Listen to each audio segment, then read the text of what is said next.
orina en alguna parte del aparato urinario. Desde el área ecrimosa papilar del riñón hasta la parte exterior, o sea, hasta la uretra. Esa es la definición. Uropatía obstructiva. Pero también hay otra definición: hidronefrosis. La hidronefrosis generalmente lo valoramos por radiología. Puede ser tomografía, pero lo más real, lo más evidente y lo que sí, a pesar de la antigüedad, sigue siendo lo mejor de diagnóstico es la urografía excretoria. El gluten, urografía excretoria. Suena bonito hacer gluten, ¿no? Ya, suena bonito, pues estamos al día. Ya, pero ahí, en la hidronefrosis la manejo ahí, la diagnostico ahí. Qué tan dilatados están los uréteres y qué tan acodados pueden estar los uréteres, o qué tan viables están esos uréteres. Y la nefropatía obstructiva es otro término, ¿no?, en que la consecuencia de la obstrucción sobre el parénquima renal. ¿Cómo es que la obstrucción, el síndrome de uropatía obstructiva, ha llegado o no a lesionar el riñón propiamente dicho? Entonces, con 3 definiciones. Pregunta de examen también. Pregunta de examen. Se la estoy haciendo fácil, ¿no? Mucho desaprobado, negativo. Sí, pues, en el capítulo más fácil. Toda la vida ha sido más fácil, no sé por qué se han distraído esta vez. Se están dedicando a guitarra, a mandolina, se están dedicando a otra cosa, pero me han caído el 60%. Entonces espero que esta se recupere. Pues bien, la estructura fisiológica del tracto urinario, fisiología. Hay un sistema tubular, ustedes lo conocen, hay fibras musculares lisas que contraen en forma tónica, ¿no?, la base y la contracción rítmica en el tiempo de todo el árbol urinario, ¿no? Hay presiones hidráulicas y movimientos. Hidráulicas en relación a la presión de volumen urinario y en relación a la compresión de la vejiga. ¿Cómo es que yo tengo la necesidad de orinar?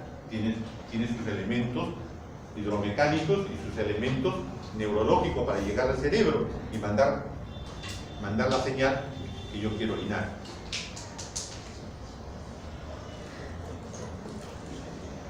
Los cálices y la pelvis renal, arriba, riñón, funcionan con sistemas de presiones bajas, ¿no? Esto hace que las presiones sean bajas, hace que la estructura histológica del riñón no se comprometa, por lo tanto, las presiones generalmente son a nivel ureterales, ¿no? La unión del uréter con la vejiga, ¿no?, se comporta como un esfínter, impide que la orina que está en la vejiga refluya hacia los uréteres. Normalmente no tiene por qué la orina que está ya en la vejiga, ya llegó del riñón, ya se filtró, ¿no? Se produjo toda la función del riñón, ¿no? Filtración, secreción, excreción, ¿qué más? Reabsorción, ya se colocó todo ello, y por lo tanto ya la orina llegó a la vejiga. No debe haber reflujo, porque existe casualmente el esfínter fisiológico, no es anatómico, es fisiológico, para evitar la regurgitación de la orina hacia los uréteres. Los uréteres tienen un transporte de orina hacia la vejiga, ¿no? Capta con sus paredes y propaga el impulso peristáltico, tiene sus propias ondulaciones peristálticas los uréteres, ¿no? Y esto para esto necesita alta presión. La unión uretro-cortical, ¿no?, protege al uretra del reflujo de la orina con la adicción. Y la vejiga, que es una vasija de un músculo liso o estriado, liso, ¿no? Entonces hace que la orina conlleve a una contracción para la micción. Todo esto es fisiología. Lo mismo, conocimientos anatómicos, solamente para recordarles siempre, nada más. Desde el punto de vista de anatomía patológica, me estoy revisando toda la carrera. Toda la carrera estamos revisando. ¿Verdad? Los cambios macroscópicos que voy a ver al microscopio: dilatación uretral pélvica, edema renal, perirrenal y periuretral, y finalmente atrofia del parénquima renal. ¿Sí? Entonces, esa es la evolución, eso es la lámina que ustedes han visto. Los cambios macroscópicos, ¿no? Tienen acá aplanamiento de las papilas, dilatación y luego atrofia de los túbulos, disminución del espesor de la médula, cambios en los glomérulos a partir de las 4 semanas, proteínas, hombres, un elemento que muchas veces lo pedimos, ya actualmente se está pidiendo, ¿no? Que nos ayuda a hacer diagnóstico. Gravedad de las lesiones en uropatía obstructiva en la infancia generalmente es congénita. La uropatía obstructiva en infancia es congénita. Vejiga neurogénica y válvulas uretrales anómalas. En la mujer, ya estamos hablando de la mujer de adulta, embarazo, litiasis y tumores ginecológicos. En el varón, hipertrofia, cáncer de próstata, litiasis, vejiga neurogénica y estenosis de la uretra. No. Pregunta de examen también. Ya van 3 preguntas, yo hago 2 preguntas por cada tema. Acá está lo bonito, acá está lo simpático. La uropatía obstructiva no se relaciona totalmente a todo el aparato urinario. Siempre hay una afección mayor o menor en los diferentes tramos. Por lo tanto, existe tramo común inferior, todos estos órganos, el tramo superior en forma intrínseca, esta sintomatología que les estoy colocando acá, ya no lo reviso porque ya ustedes conocen los nombres, conocen el significado de cada uno de ellos, ¿no? Y ¿cómo se presenta? La uropatía obstructiva se presenta en forma clínica en aguda y crónica. La obstrucción puede deberse a total obstrucción, o sea, completa, o a una obstrucción que deja orinar todavía a chorros pequeños, incompleta. Y el problema que ocasiona la uropatía obstructiva puede ser por una localización intravesical, ¿no? O supravesical.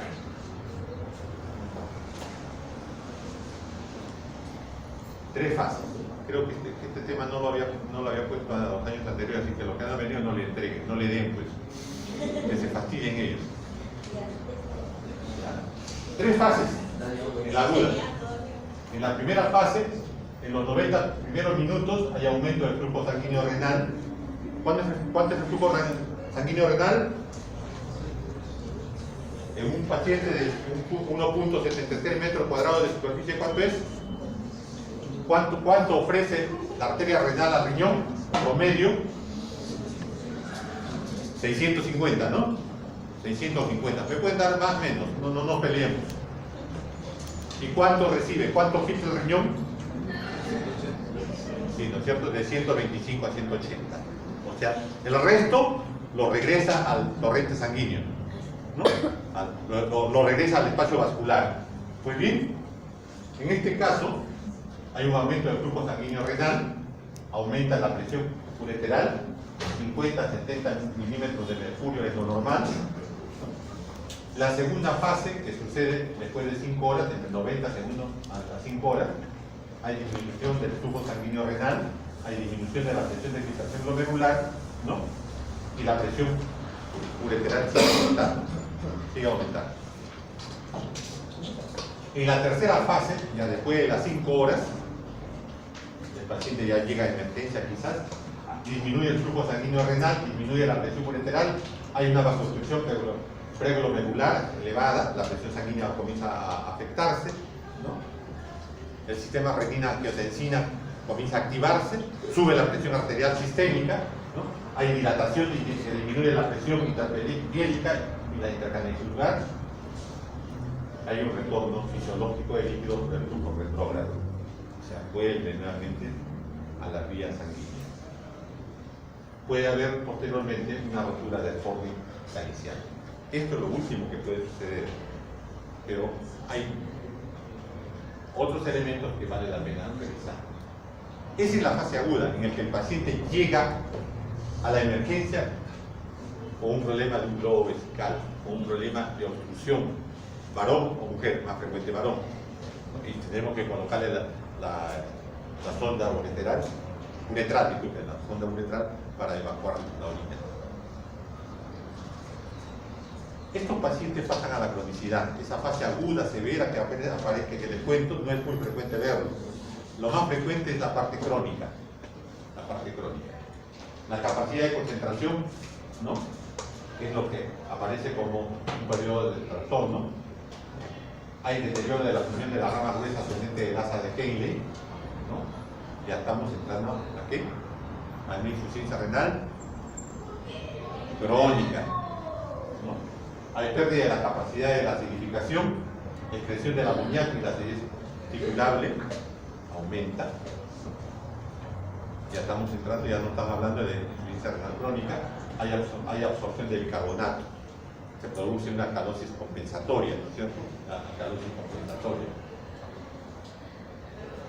Ya en la crónica, desde el punto de vista clínico, hay disminución del flujo sanguíneo renal, hay una disminución de la filtración glomerular, hay una disminución de la capacidad de concentración de orina, la orina se vuelve, su pH se comienza a disminuir, hay momentos en que puede llegar a ser la pH del agua, hay disminución de la depuración de hidrogeniones. Todo un mecanismo osmolar que va asociándose a ellos. En la aguda, ¿por qué se producen las neuropatías oclusivas? Esto ya es clínica, eso ya ustedes están haciendo ahorita, cólico nefrítico y anuria excretoria. En la crónica, la hidroneferosis, la colectasia, la pirocalcitasia, la uretropirocalitasia. En la neuropatía obstructiva intravesical, retención aguda de orina y retención crónica de orina. Todo un elemento que sucede silenciosamente.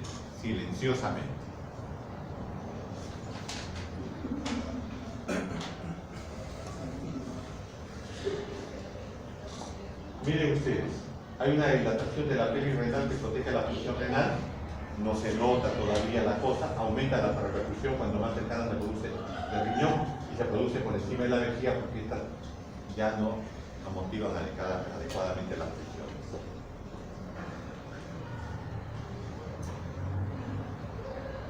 Punto aparte. Cólico nefrítico. Me pidieron que les hable de cólico nefrítico.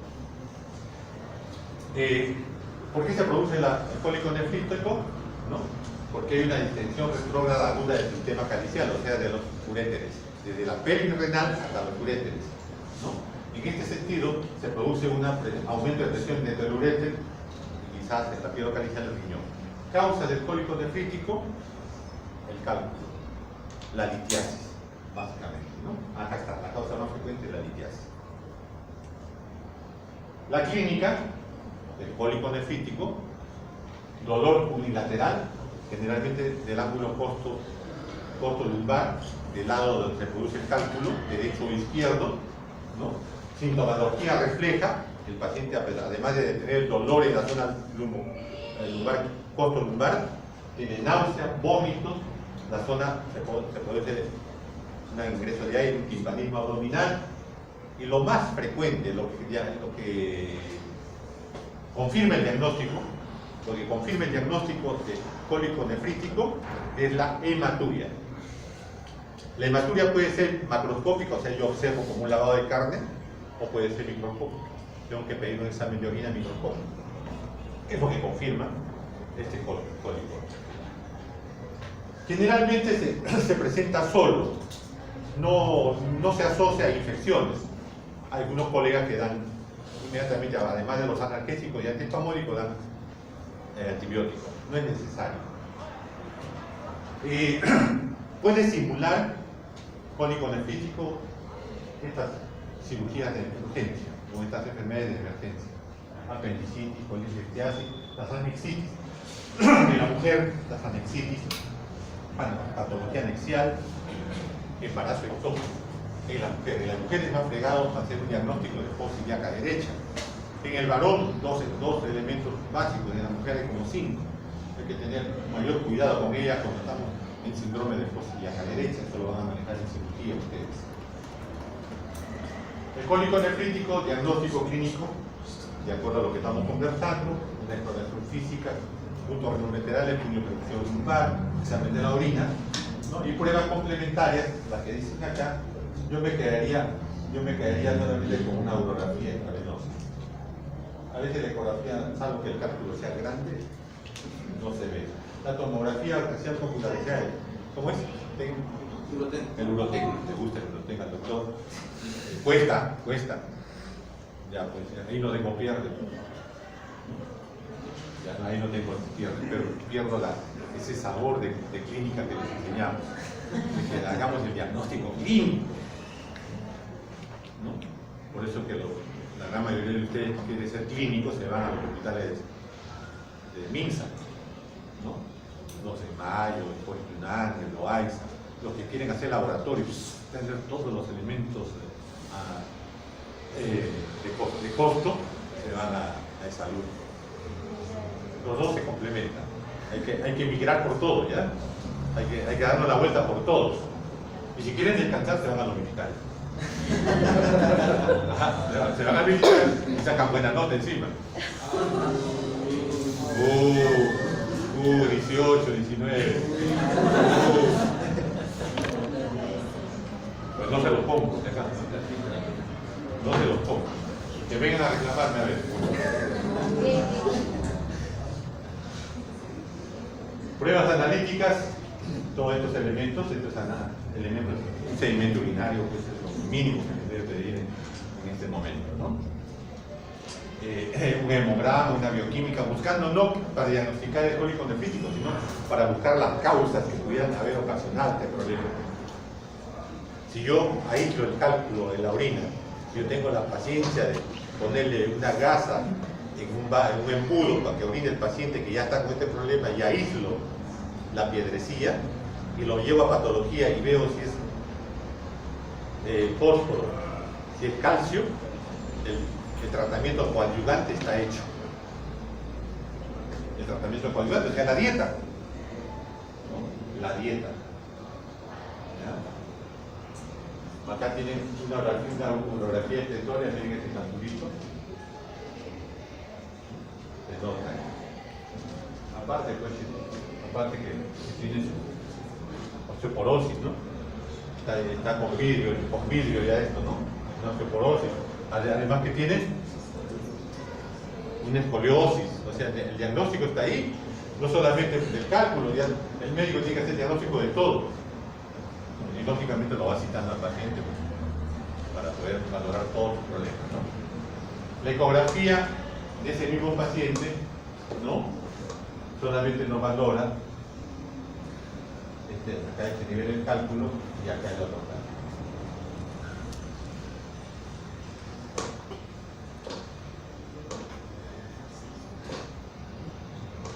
Se puede producir la litiasis residual. Acá tienen, miren ustedes, los cálices de la pelvis renal, que está bajando, el uréter que está bajando, ¿no es cierto? Y acá no, está obstruido, no llega. La pelvis renal, el uréter, miren cómo llega, cómo va bajando acá, va y llega y entra por la región posterior, por la cara posterior hacia la vejiga. Y es el que llena pues la sustancia de contraste. En cambio acá es una zona muda. Ajá, muda.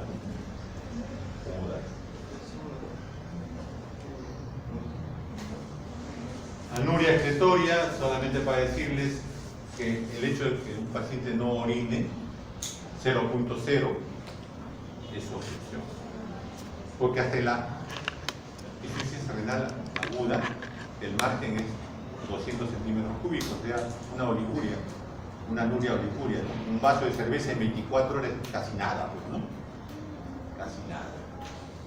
Pero hay casos en el paciente no orina 2, 3 gotas, generalmente es obstrucción. Una obstrucción.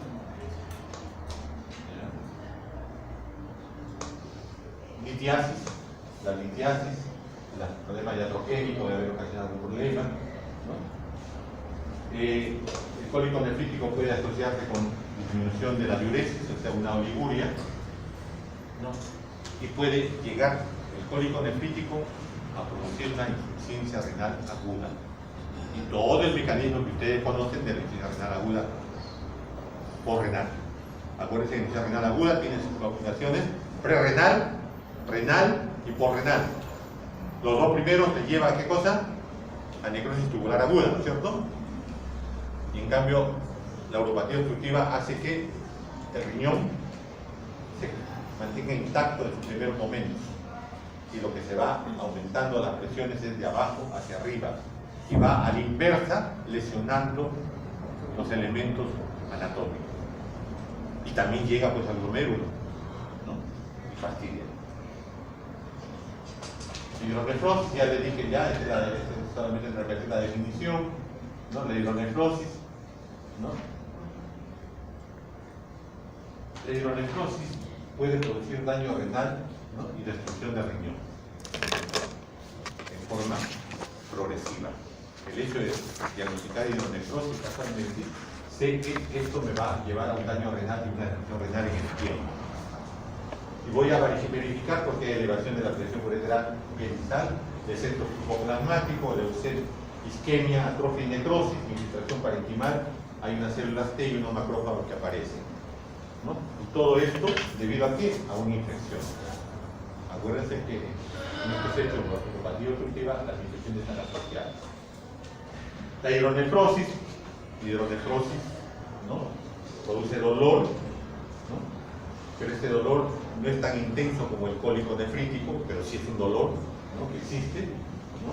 Es fijo, no es como el cólico nefrítico que es migrante de la zona lumbar hacia la zona de los flancos y termina en la vejiga y en el meato urinario muchas veces, ¿cierto?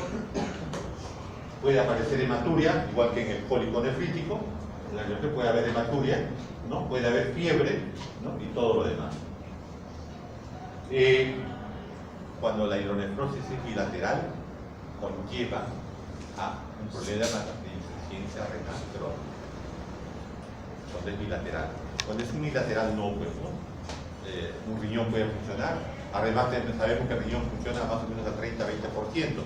El resto de nefronas son de recambio, son de reserva, ¿no? Y va avanzando, ¿no? Hipertrofia, hiperplasia y todo eso de los riñones. Eso ya lo hemos revisado. Las pruebas que ya lo hemos revisado. Un renograma isotópico funcional del riñón es generalmente para diferenciar una dilatación residual, o sea, sin obstrucción de una dilatación, ¿no? Debido a un proceso obstructivo. Esto último es para hacer diagnóstico diferencial.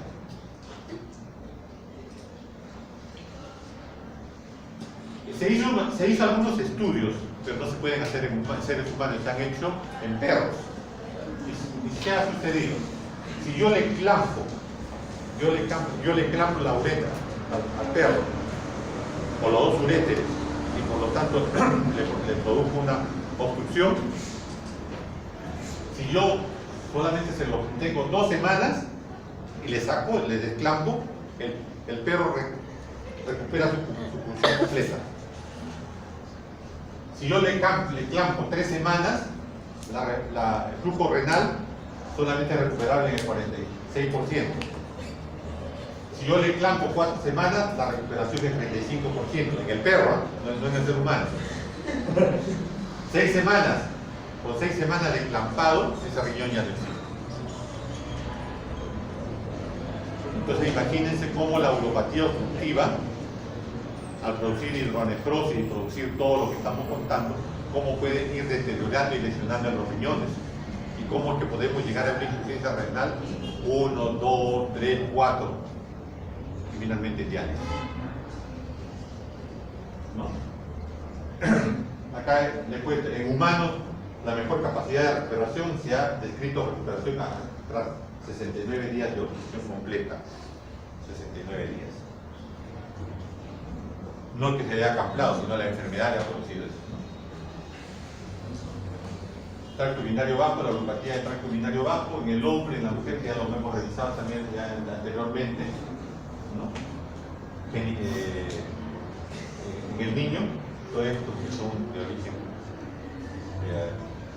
básico. En la mujer, todo esto que tenemos acá, ¿no? Y en el varón tenemos mayormente la próstata. Finalmente, lo que quería hablarles es de cómo trabaja la próstata y cómo es que se produce la uropatía obstructiva con problemas de próstata en el varón. Normalmente, nosotros orinamos y vaciamos toda la vejiga y por lo tanto, de 50 a 100 milímetros de agua es la presión que tiene este paciente. Normal es de 30 a 40 en el varón. Pero cuando ya comienza a haber el tratamiento, ojo, estamos hablando de hiperplasia del defusor en primer momento, ¿no? Esto aumenta las presiones, comienza a haber disminución de la capacidad funcional, hay poliacuria, ya saben lo que es, hay síntomas representativos de urgencia adicional, urgencia de incontinencia, ¿no? Y en este momento esa próstata, esa uropatía obstructiva, tiene tratamiento sintomático, tratamiento médico, ambulatorio. Pero cuando la obstrucción ya es prolongada, estamos hablando de un agotamiento de la hiperplasia, o sea, ya la contracción de la vejiga ha disminuido, ya se comienza a hacer plasia, ya se cansó esa vejiga, entonces hay una disminución de la capacidad contráctil, hay hipotonía vesical, ¿no? Y ese vaciamiento de orina, o sea, el orinar queda como un residuo condicional, o sea, se queda orina en la vejiga, y por lo tanto, ¿qué es lo que nosotros tenemos en el paciente? Dificultad misional, disminución del flujo misional, poliacuria, incontinencia por rebasamiento y retención completa de la orina finalmente. Entonces van a tener ustedes pacientes, ¿no?, que por rebasamiento van a encontrar personajes muy queridos y muy apreciados por todos nosotros, pero que en la foto mojan toda la zona pública, ¿no? Y el fotógrafo no se dio cuenta, que debió haber hecho los retoques que llaman, pero no, a veces les haga fotografía con él, donde el papá y el abuelo están con él, todo ese elemento que está demostrando que hay una obstrucción prolongada, ¿no?, en una uropatía obstructiva en camino. Muy intensa, ya tenemos una etapa mayor, agotamiento de la hiperplasia, disminución de la capacidad contráctil, hipotonía vesical, la presión intravesical está con diagnóstico de uronefrosis, hay un gran residuo vesical, el paciente está con una vejiga aumentada, ¿no? Hay que utilizar sonda ureteral, una sonda suprapúbica. Muchas veces el paciente anda con su sonda puesto y es el paciente que anda con su bolsa urinaria, ¿no? Y lógicamente se crea mayor problema. Poliacuria es la fase de compensación de la fase de descompensación. Cuando hay poliacuria, estamos entrando a una fase, ¿no?, de compensación y de descompensación.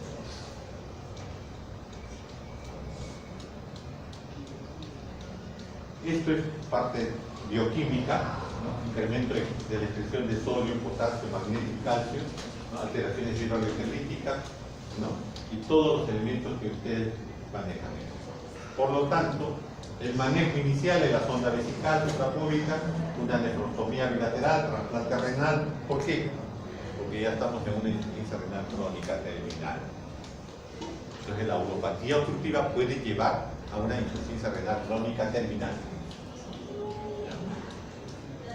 Esta retención aguda de orina, yo se la puse, no es parte del hecho, se los dejo de todas maneras para que ya hablamos de cólico nefrítico. Ahí está el paciente, mire cómo se agarra, que llega a la emergencia en esa posición. Es una posición, ya está hecho el diagnóstico. Ya está hecho el diagnóstico. Ningún paciente, es igual como cuando el paciente viene con su pancreatitis. Ya está hecho el diagnóstico. Hay que estar mirando, pues, ¿no? Ya ustedes ya saben que tienen que ir a las emergencias a fastidiar. Lo botan igual, vuelven. No, que la única forma de aprender es estar metido en el hospital. No solamente a la hora de clase práctica o teoría, que a veces no van. Se dedican a inglés, se dedican a la guitarra y no van.